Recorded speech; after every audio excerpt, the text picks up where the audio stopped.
Today I wanted to go through some elements that you should consider when choosing your business structure. Choosing a business structure is usually about compromise and looking into a crystal ball. It's really difficult to find the perfect fit or to find the perfect business structure, and often there's competing interests at stake. So it's really important that this is understood and that we understand that it's difficult to get the perfect structure, as I've said.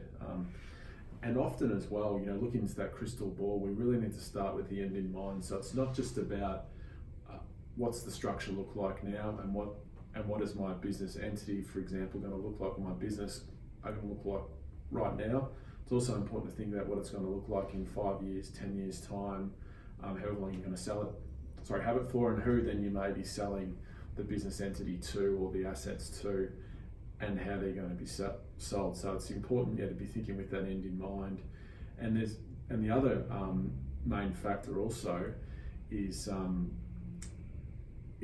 business structure already dictated by an industry body that you belong to, or do customers and suppliers demand a particular type of structure that they want to deal with? So often there may be a business structure that suits you better, but there's competing factors that simply your industry body says that this is the structure you need to have. So anyway, we're going to look at 5 areas here that you should consider. They're not complete. It's just a guide. It's fairly top level. We always encourage you to seek professional advice when choosing a business structure. This is a thought-provoking video. There's an ebook that's downloadable in the notes to this video, so I encourage you to download the ebook and use this as a bit of a guide or a starting point of considerations when looking at a business structure. So first one I've got up here is asset protection, and quite simply, asset protection is usually achieved via ownership and risk separation. So that could be the ownership separation between passive assets and income producing assets. And if you're married or in some sort of marital partnership, that's usually one member of the partnership may be taking on the passive assets, the other may be taking on the business and the risk. So it's important to have a think about that. And then also risk separation, which drives to that as well. You're separating your risk between risky business ventures and non-risky business ventures. This may be difficult to achieve, and it's it's usually perfect world discussions, but it's really important in my view for the first stop to be asset protection. The next one's ownership and control, and this here is a little bit about the now, but also into the future. And the now looks like, what's the structure and ownership going to look like at the moment? But does the structure need to allow for owners or new owners to come in that are unrelated to you perhaps in the future? And that might be 1, 2, 5, 10 years down the track. So if the structure needs to allow for that, then that may dictate or be an overriding factor in choosing the structure. So it's important to understand that, because often changing structures midstream, it is possible.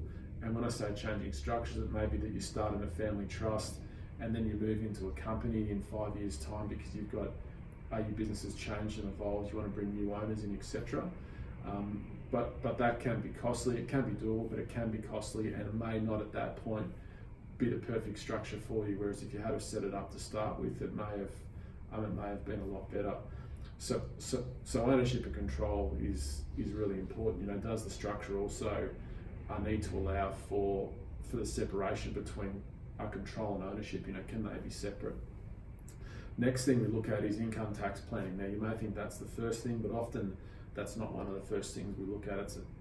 It's as we've gone through asset protection and ownership and control. So income tax planning, it's trying to project what the likely income of the business is going to be, and what the likely profits are going to be, and what the tax rate will be, what your family, your family and extended family look like in terms of perhaps where potential profits can be distributed or sent to. Are there other business entities or structures within your group that can be linked into this structure? And often with income tax planning, it needs to tie in. Like I said before, there's competing interests. So often, what may be best for income tax planning may not suit asset protection, and you may put more weight into the asset protection side of choosing a business structure.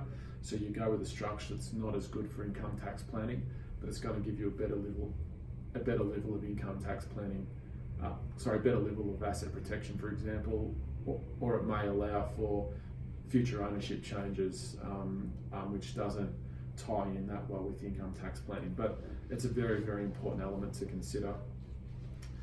Our next one we look at is capital gains tax planning, and this really is starting with the end in mind. So will you need to be bringing in equity partners at some stage, and who will you likely sell to? And it's also important to consider what it is that you're going to be selling. So is it likely that you're going to be selling just the goodwill and the assets that support the business out of a business entity to someone else, or is it likely that you're going to be selling the whole entity? So that raises different questions, it raises different options. So it's really important to think about capital gains tax now before you set up, rather than just when it's about time to sell. And that, like I said, can be a bit counterintuitive, but it's just a consideration that needs to be worked through.